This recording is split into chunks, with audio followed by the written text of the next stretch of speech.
Guys, this is my face. I'm using my camera. This is officially my day 2 here in Kota Kinabalu. So I'll try to go now in Sabah State Museum and Sabah State Gallery. So let's go. I'm not sure how long will be the travel time, but let's go. Bye everyone. See you later.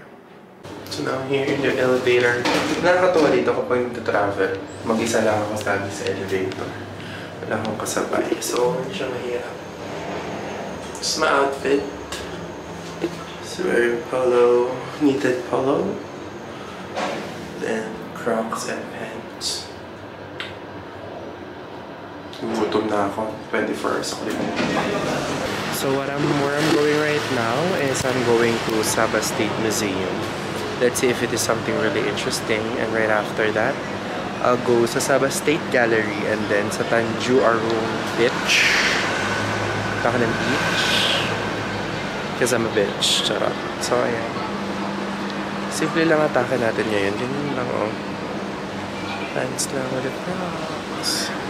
So, nagugutom na ako. 24 hours na ako hindi kumakain. And I'm just waiting for my Grab. Later, we'll try the food outside because there's a lot of food stalls at night. So, ayan. Wait lang natin yung Grab ko.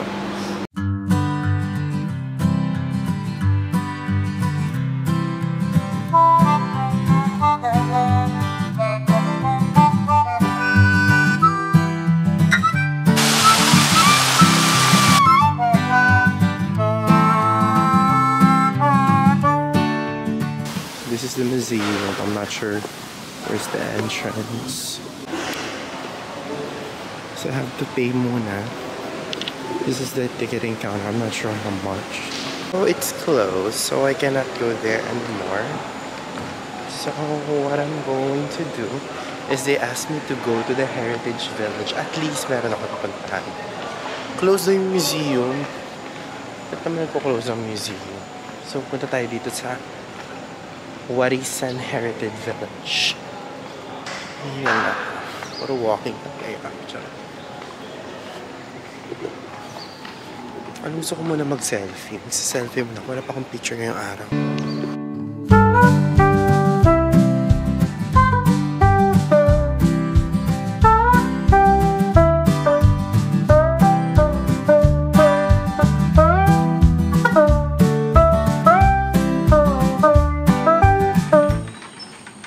Look at that. It's a bridge, guys. Putik. Takot ako sa bridge, gagi. So, hindi kailangan ko mag-focus. So, hindi ko muna kayo maisasama because I'm really afraid sa bridge. Lalo na kapag may tubig. Okay? So, mamaya pupunta tayo doon. Okay? Bye, everyone. So, natawid ko na siya. Ayan ang haba niya. Tsaka nakakatakot. Ayoko na dyan. Ayan, may mga water lily ba yan? Ewan ko, gabi. Very tahimik, very peaceful siya, day. Ako namang isa. Nakakatakot, Gagi. Paano kapag may nang hold up? Hold up. Very Philippine. Tapos nakikita niyo yung face ko habang naglalakad. Mukha ko nag-struggle. Pero walking din pala dito. Ibang bakala. So, ayan yung view. Picture tayo doon. So, na tayo dito sa Native Wild Fruit. There you go. Putik. Parang hindi ko nakakayanin umakyat doon. Mukhang mataas. So, lakad na lang tayo dito. I think meron pang mga kubo-kubo dito. After nito, punta na tayo ng Sabah State Gallery kasi hanggang 4 PM lang yun. Pero 3 minutes away lang yun dito. So, ayan daw. Parang traditional house daw siya. And I think,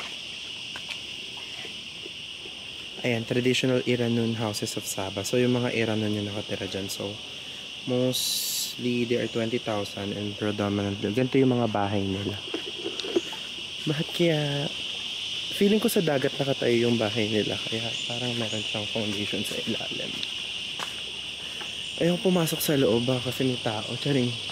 Eto, awas. Ibig sabihin iwas. Charot. Nag-invento lang ako. Kasi halos related naman eh. Ito naman ay traditional suluk houses of Sabah. So may Iranon, may suluk. East West Coast of Sabah. Alam ko meron tayong somehow affiliation with them because, you know, yung lahi natin, I think nagmula din sa mga Malaysia. Kaya yung resemblance natin sa kanila di nagkakaiba. Can you hear those sounds? Hindi na tayo akyat, pero lotted houses naman to. O, may lamok din sa kanila. So, ayan. Ito yung ilalim ng bahay. Ayan yung bahay mismo. And this is the water lilies. I think they're all dead. Aret. Ayan siya. Tingnan natin kung ano tong mga kahoy-kahoy na to. Tsaka naririnig yung mga kuliglig. It's nice, no? Sound of nature. Tingnan natin kung ano to. Oh, okay. Alin dyan? Ito ba? Or ito? Dalawa eh. Nalilito ako. I think this is a different one. Because there's water. Ay! May butete. Kunti na lang magiging palaraka na kayo. Palakang bakla.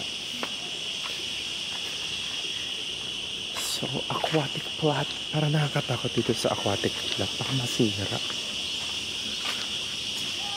Ito. Ruma Bisaya. Dito sa Bisaya House. So this is traditional Bisaya houses of Sabah.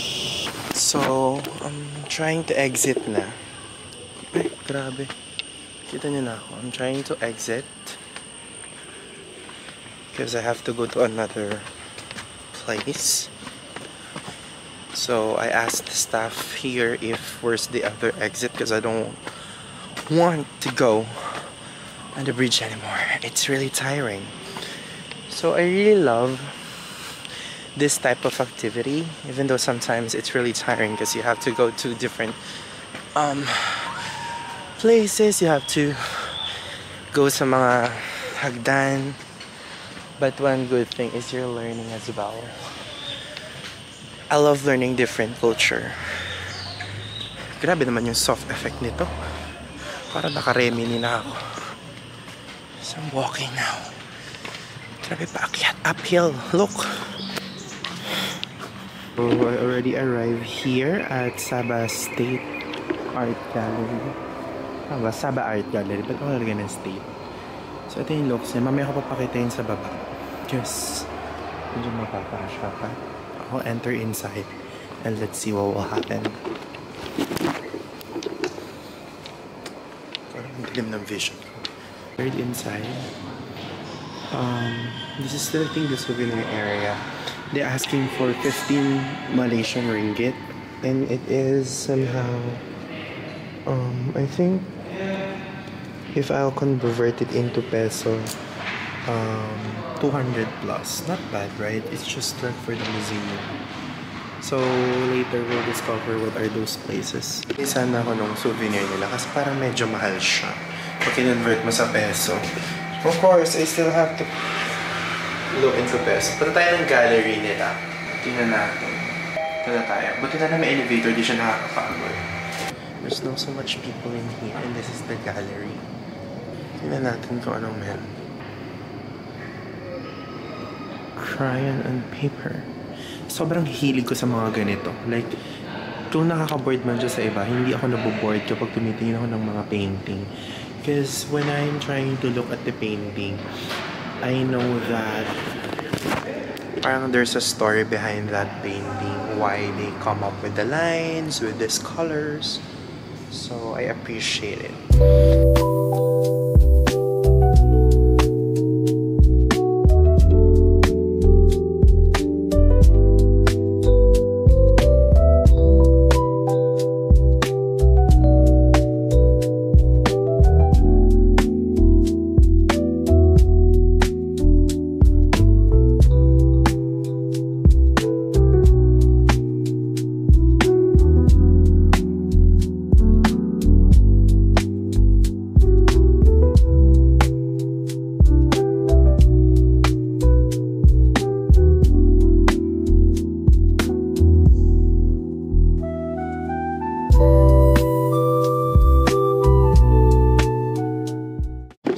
Kung yung kanina ay public gallery, this one is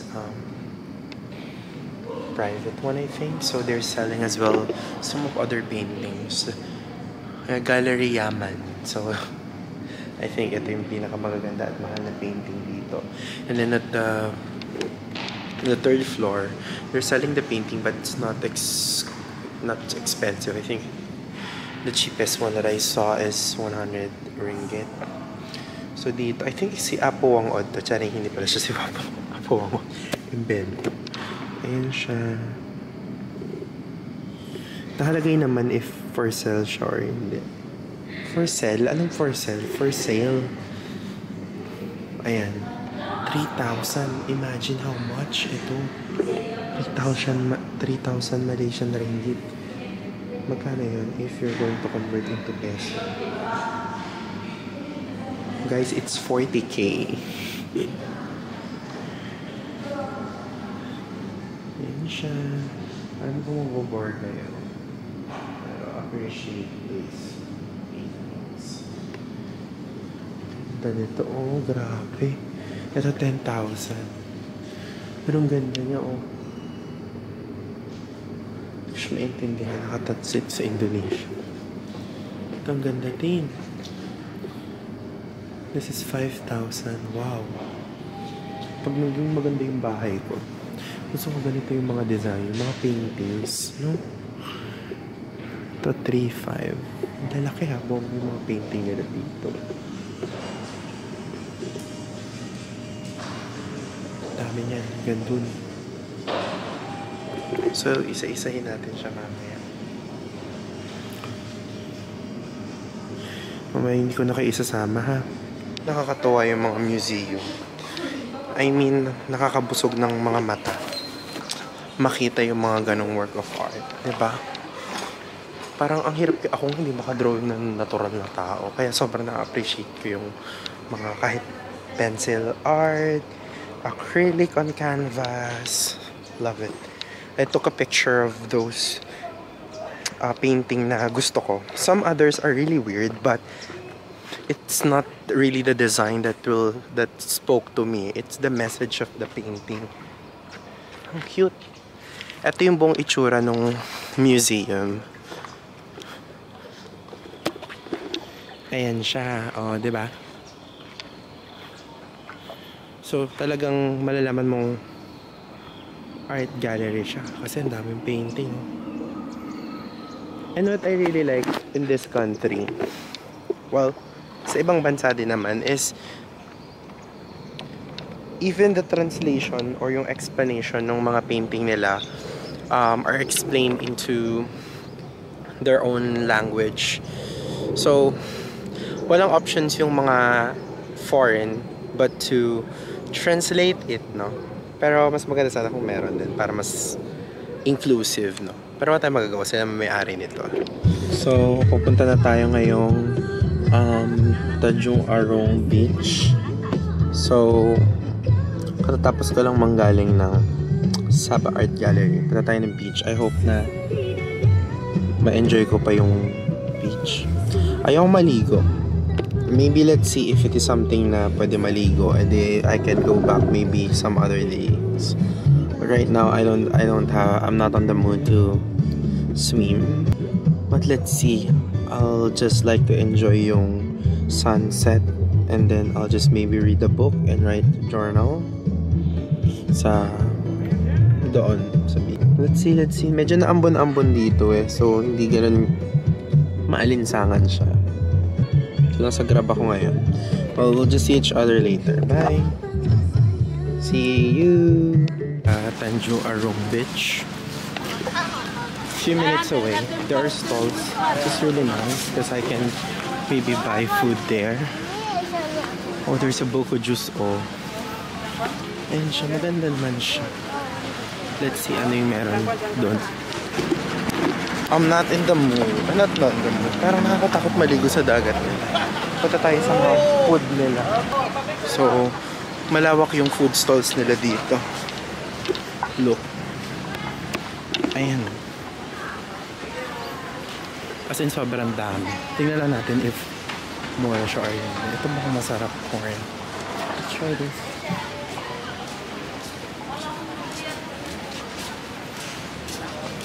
Feel ko may mga eme din dito na... Ito siya.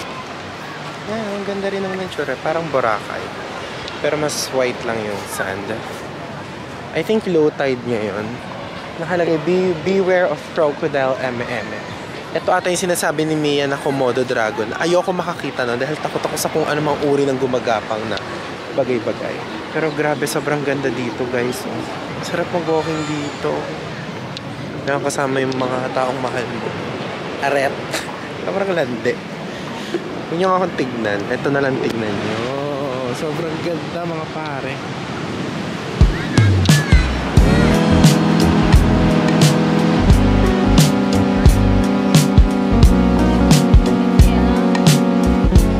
So I just bought corn here. Corn with margarine. So this is the place. I'll just find a good spot where I can sit and read. I wanna eat something. It's 6 ringgit. So when you convert it into peso, it is somehow 81 pesos. Alright. Thank you. So ito siya. Try natin. Hanap na tayo ng magandang place. So I'm now here eating. I'm just eating the corn first. I'll order some food because I'm really hungry. Murang pagkain dito. In fairness.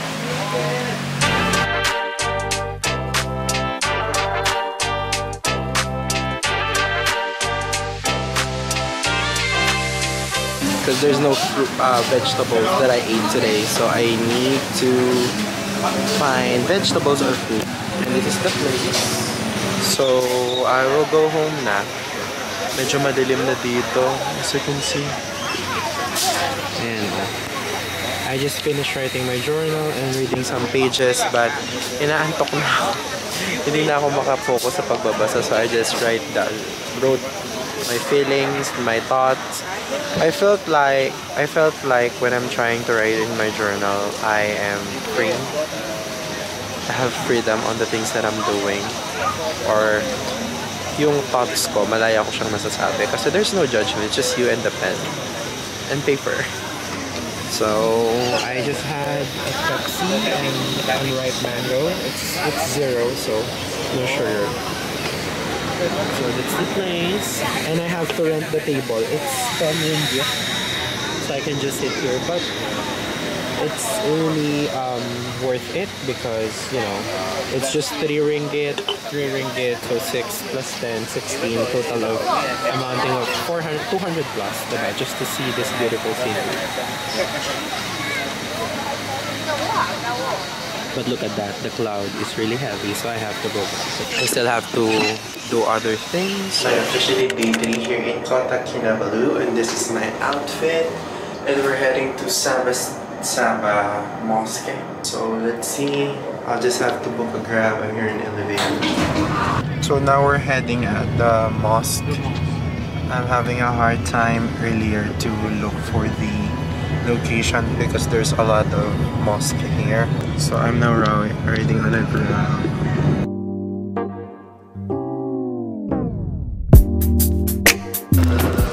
Umalis na ako kasi they're about to pray. They have this prayer na Azhar. So ginagawa nila every 3:30. So research pa ako na.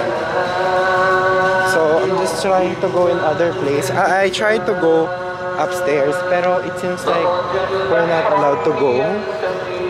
So ayan, ito yung mosque.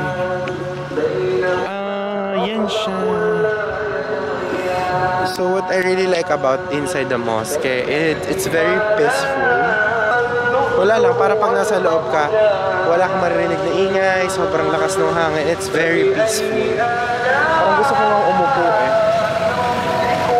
Pero hindi ko alam kung pwede mag-phone. I don't know what are the rules inside, so I'd rather not. So I'm walking now from somewhere.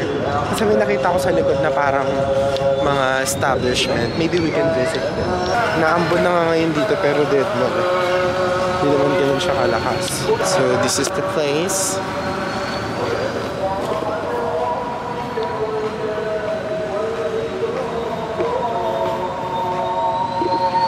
Mas siya. Ayan o. It is my first time to visit a mosque. Oh my gosh, look at that! Those birds, oh. Lapitan natin. How cute. Mga ibon. May mga patoka siguro. Ayun ang dami nila. Buti nga hindi sila nangangagat. Nangangagat ang mga ibon. First time ko lang makakita ng mga ganitong bagay. Alam ko first time ngayon. Oh, diba? Ang cute nila. Hindi ko alam anong kinakain nila. Meron ba dyan patoka?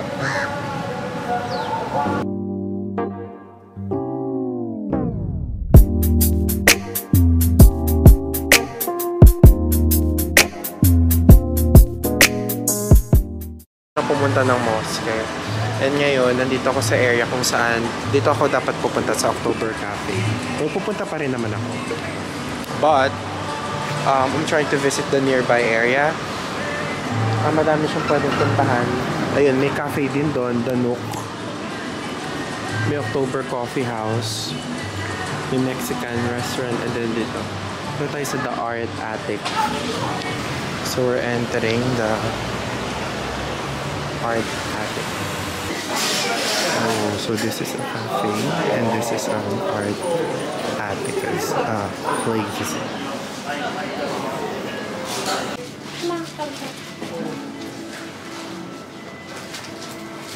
So they're selling different type of products. There are a lot of postcards, magnets, may mga diffuser din.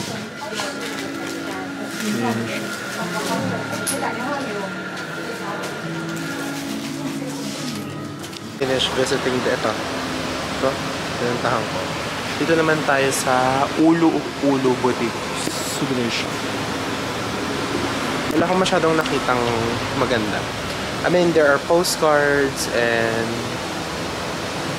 mga eco bag. So it seems like it's very expensive because it's made by local artists. That's very understandable. So now let's enter inside. Sa lugar na to, ang dami mong pwedeng puntahan ng mga stores. Galing na ako dun sa ito. Dito sa The Art Attic. Sure din yung makikita, zoom natin. Kasi galing na ako dun sa dalawang store na yan. Yan, dalawa yung magkatabi niyan. I'm here inside the October Cafe. It's good. It has a good, like, ambience look. So, pagpasok mo, ayan, dun yung counter. And then, meron pang table sa taas. And I'm here. Yung itsura ko. So, I just ordered one Americano because I'm not fan of their products as of this moment. So, Americano muna tayo. Wala rin silang stevia. So, buti na lang may baon tayo sa Girl Scout. Charot. So, let's see if masarap yung kape nila. Kalalabas ko lang ng October Coffee House and I really enjoyed my time there where I read novels of Mr. Ricky Lee. It's super really good. It's the Bahay ni Marta. Ricky Lee is a really amazing author.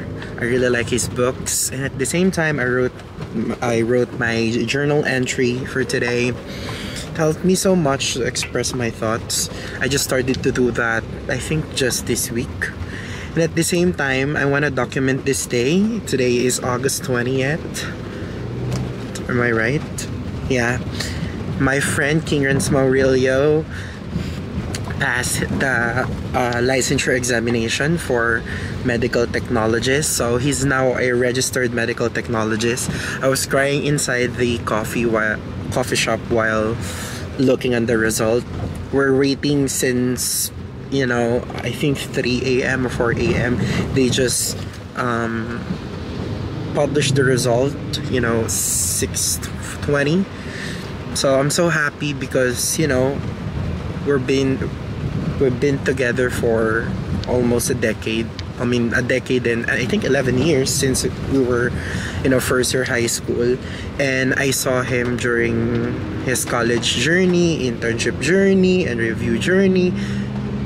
You can see that, you know, he worked for it and he deserved what he got today. So, ayun, congrats, King! That is documented. Kasama ka sa vlog ko, te. And dahil dyan, mag-Vikings tayo.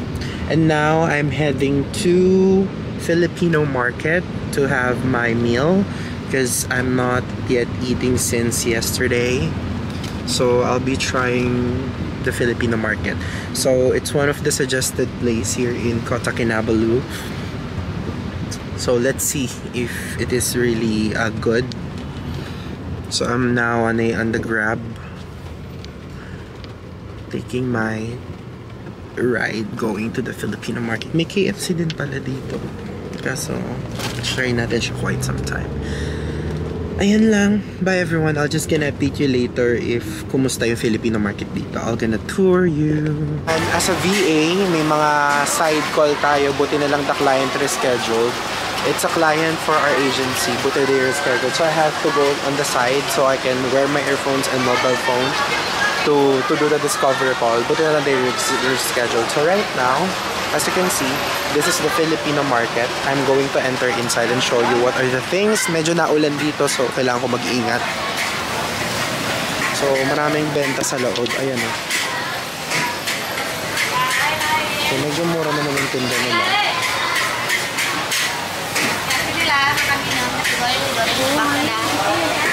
So, lawak ng store. Ayan o, until there, you can see yung mga nagtitinda.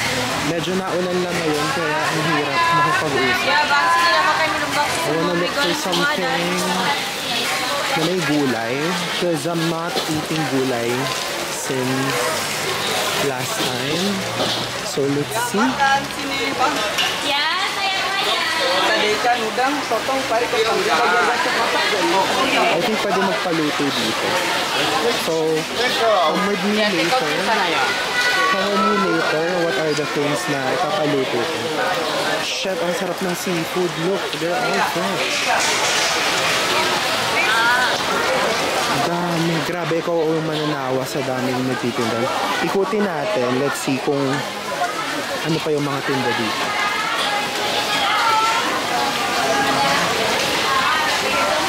Grabe, hanggang dun sa dulo na. Let's see kung ano yung mga tinda nila. Ulan dito. So, what I ordered is a soup. This is kampor. It's a combination of beef and chicken. And then, also ordered chicken wings. It's 2.50 ringgit. So, I think, how much is that? Basta times yun na lang, 13 or 14 pesos.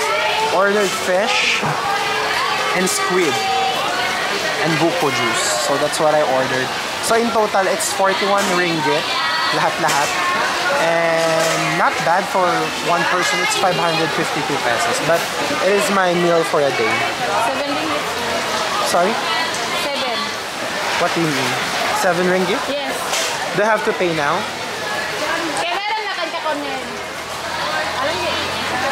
Really nice to know that some other people here are also from Tawi-Tawi. So some other people here speaking in Tagalog. So it's good.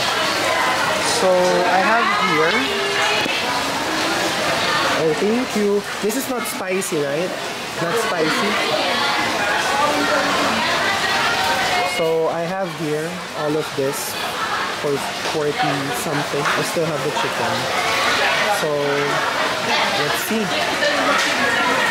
So I woke up so late because I'm not feeling well. Because kagabi, sobrang sakit ng tiyan ko. Not sure. I think I'm having an LBM because of what I ate on the Filipino market. I think it was the fish. But thank God I am feeling better now. There's no cramps anymore on my stomach. So it's already 6 p.m. here. And now I'll be going to the mall to eat and to buy some groceries. I'll try to do it. So, abang lang ulit tayo ng Grab. Ito yung labas. So, it's raining now here. Lagi siyang umuulan. Siguro every afternoon, laging umuulan. Hindi ko ano. So, wala akong dalang payong. Naiwan ko sa loob. Kasi akala ko hindi na ako. Waiting na ako sa Grab ko ngayon. I'll be going to Everrise Supermarket to buy some pasalubong in goods. If mura, di much better. And then, iniisip ko pa kung bibili ko yung pabango na Dior. Let's see mamaya sa vlog if ano yung may isip. Magkakontak muna ako ng thorough research if saan mas mura, sa Pilipinas ba o dito. So, 7 minutes pa yung dating ng Grab.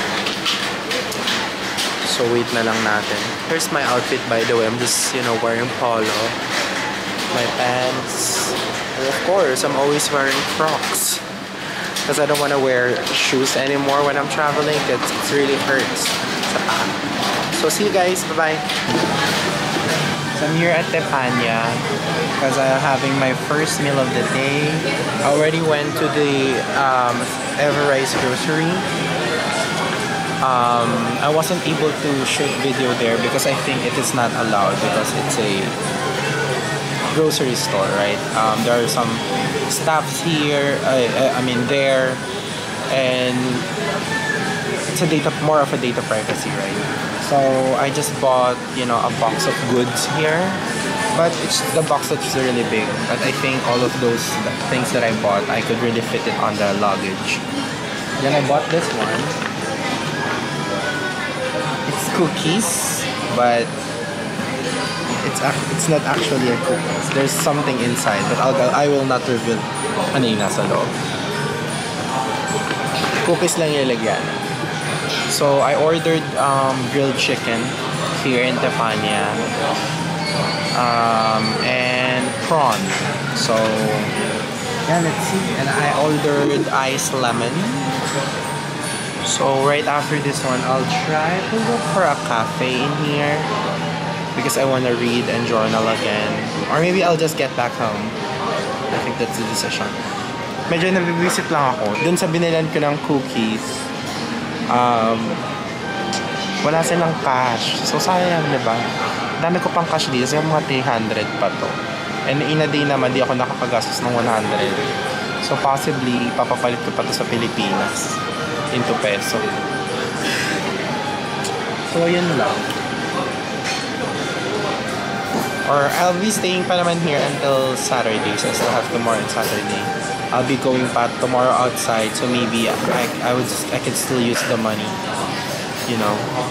Kasi marami ako mga kaibigan na kala mo maraming patay. Charat lang. So wait lang tayo sa order. Medyo matagal. Nagugutom na nga ako. Dumating na rin yung order ko. Sobrang tagal lang order ko. Pero dumating na siya. So here's what I have. So I just ordered prawn. And this massive thing. Good thing is there's vegetables. But I just only eat some of the fries. There's mushroom, there's broccoli, there's chicken. And then that's it. Let's eat. Balik ako kayo pagkatapos ko kumain. Bye! Dito sa Imago Mall. Actually maganda siya. Like, yung mall niya, combination ng mga magaganda. May mga cheap na brands, meron namang mga high-end, ganun. Kasi may Rolex din dito, tsaka Tudor, mga gano'n. Meron din mga Chanel, and etc. Now, I'm in Starbucks, enjoying my iced Americano. And I'm trying to read my book for maybe about an hour. Then I'll go home because I have a meeting at 10. Then I have to walk at the same time. So I just have to squeeze in. Hindi ko lang talaga kayang bumangon kanina for some reason because I had a very stressful, I think, shift yesterday. Hindi ko lang ma-share dito kasi it's something personal. Pero it's nakaka-stress siya. It's about, running the business. And then I had, discover call before my end of shift. So, and then I had, I think loose bowel movement. That's why I wasn't able to get up earlier in the bed. So what I did is I just, because I have my itinerary every day, right? I cannot follow my itinerary because it's too late. I think it's 5 or 6 p.m. when I decided to go outside. So what I did is I just, you know, interchanged it with my other itinerary, which will be on Saturday. So instead of buying some pasalubong, not too much pasalubong on Saturday, I just did it today. So I just bought some, you know, some good stuff from my family, from my friends, some Malaysian delicacies, something like that.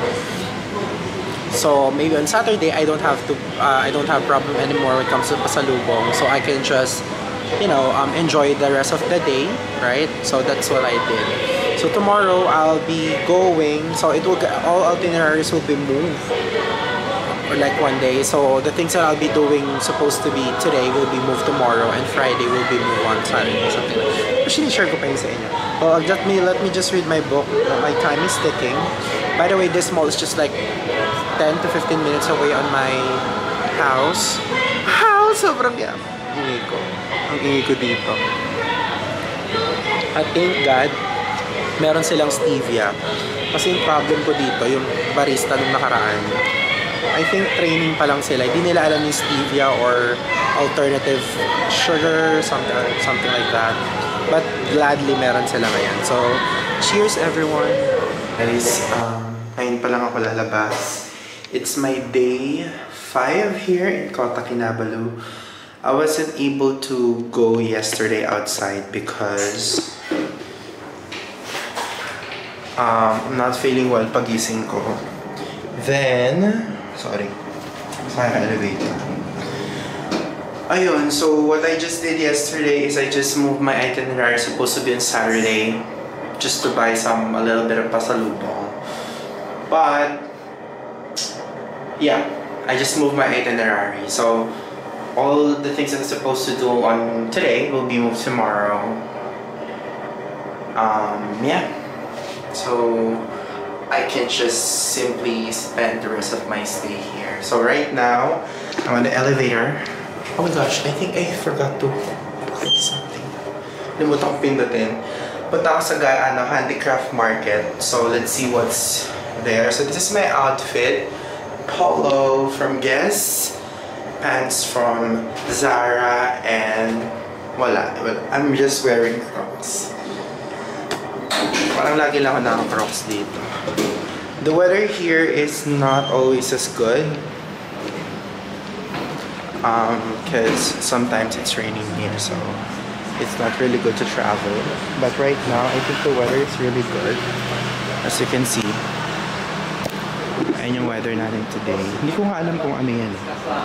Maybe it's just like a type of mountain. Yan siya.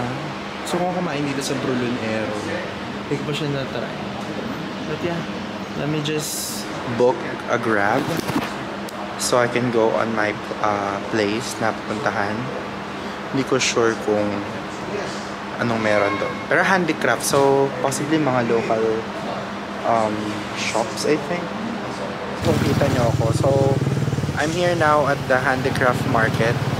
So, di ko napansin na nandito na pala ako.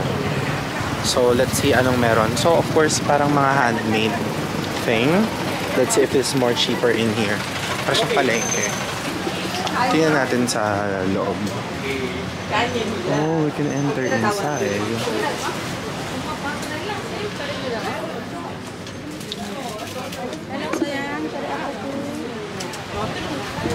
Ayan, para siyang bilihan ng mga souvenir shop.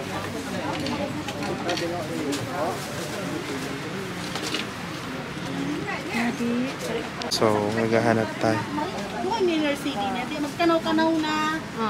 Duway-duway niya. TV ba yan? Sige, magkanaw-kanaw yan.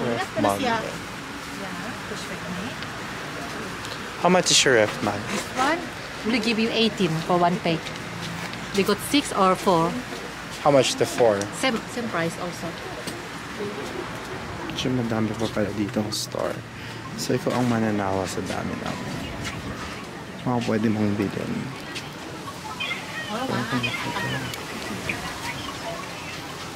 Ayan, ikaw yung mananawa sa pwede nyo mga bilhin here. Nahanap lang tayo ng mura.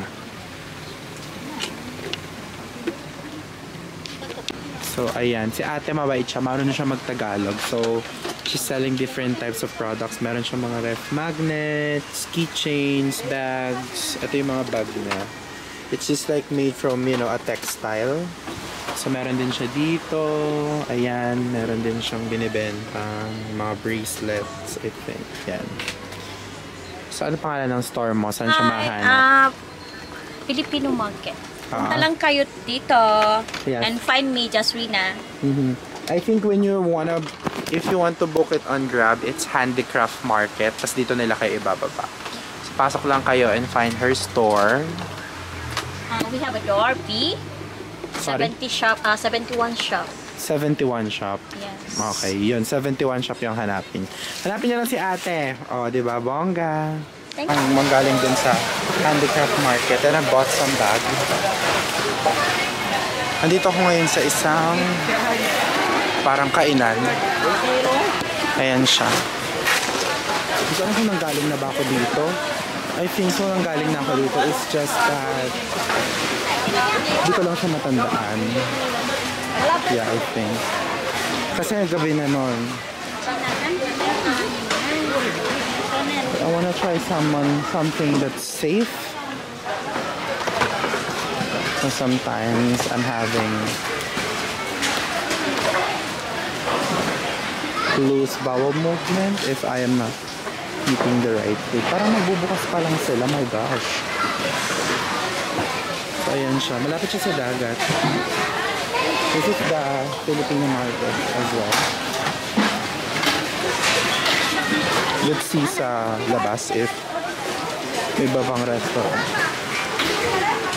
Parang hindi ko trip kumain dito. Parang all of their food are oily. I prefer yung hindi oily. Palabas tayo. Tingnan natin if nearby kainan.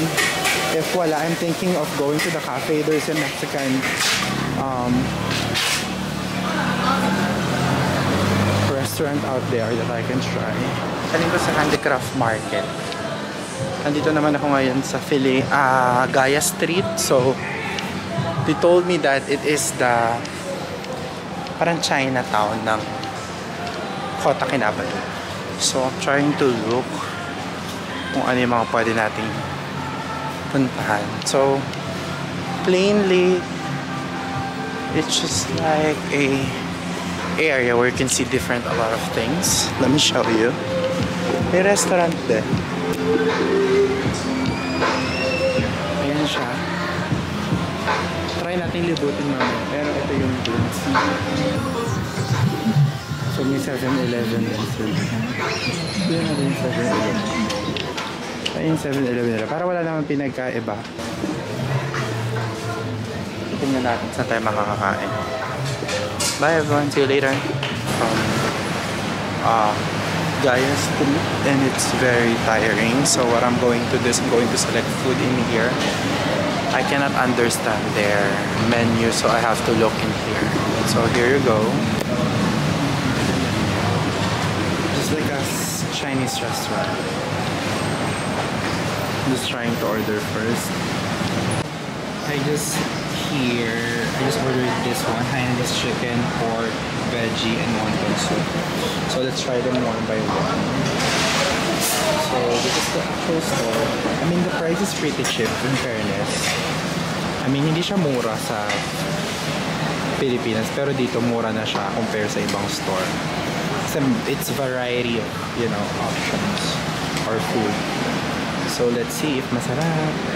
Actually, hindi ko naman sinasabi sa inyo if masarap or hindi. Nakakapit na. Good. So as you can see, I just eat the wonton. I finished the Hainanese chicken. I almost the pork, but I did not finish them all. The rice, the veggies, almost done, but not too much. So kasi rin ako ngayon, mabilis ko mabusog. So all in all, I think what I want is itong wonton soup. It's very light.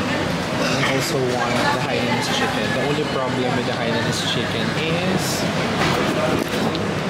hindi siya ganun kainit. So hindi siya ganun kasarap kainin. Well, Siguro itong restaurant, mga 7 out of 10. Gano'n. Pero not bad sa price. So, yung iced tea masarap. I like the iced tea. It's very authentic. So, I have to pay now and then I'll go to the cafe so I can relax. Bye. See you everyone. Is it ulu-ulu? Usually we are different. So what's the name of the store? Okay. So it's the Lulu Cafe or Ulu. So they have here like some goods that you can buy. They have also customized arts that you can purchase. But it would really take time to get it because they need time to, of course, to create it. So here, there are several type of arts as well. They close at 6 p.m. So what I'm doing right now is I am trying to do some stamp pads. So it's really cute because this is my first time to do it on my entire life, to do this type of stamp. And the staffs are very accommodating, they're very good. I'll recommend this one if we're gonna go here in Casa Kinabalu. So yeah, I'll try to do some small stamps. I also bought this toy because Mia requested for it. So ayan, you can just simply get any stamps that you want. So I'm just trying to do random things in here.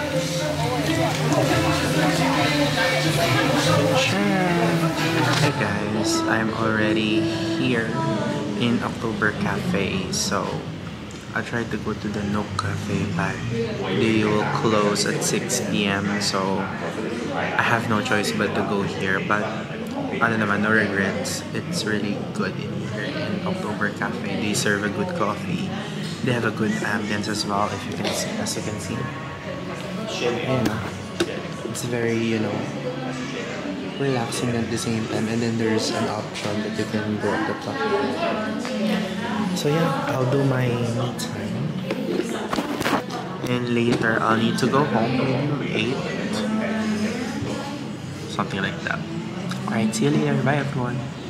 Hi guys. I think this is my first time to shoot a video inside my room again. Kapag umuwi ako, di ko na kayo ina-update kasi the usual thing naman na ginagawa ko ay, you know, I do my walking and after I walk, I started to work na. So, eto lang naman yung setup ko. So, ayan, nasa Discord and then everything. So, ganyan lang. Ayoko rin makita niyo yung madumi kong kwarto kasi it's really messed up. Pero yon, so ayoko naman paulit-ulit na gawin yun sa vlog kasi parang wala naman siyang dulot, no? So yun, when after I make some gala, I go to the Airbnb and started to do my things. So today is my today is my last day in Kota Kinabalu. So, I'll be flying home tomorrow ng 1 a.m. So, I still have the rest of the day, maybe until midnight. No, until 10 p.m. to do things that I need to finish, pack up my things, and isa pang ikot sa Kota Kinabalu. Ayan lang. Let's see if magagala ko tomorrow or I'll just rest. Work lang muna ako. Bye, everyone!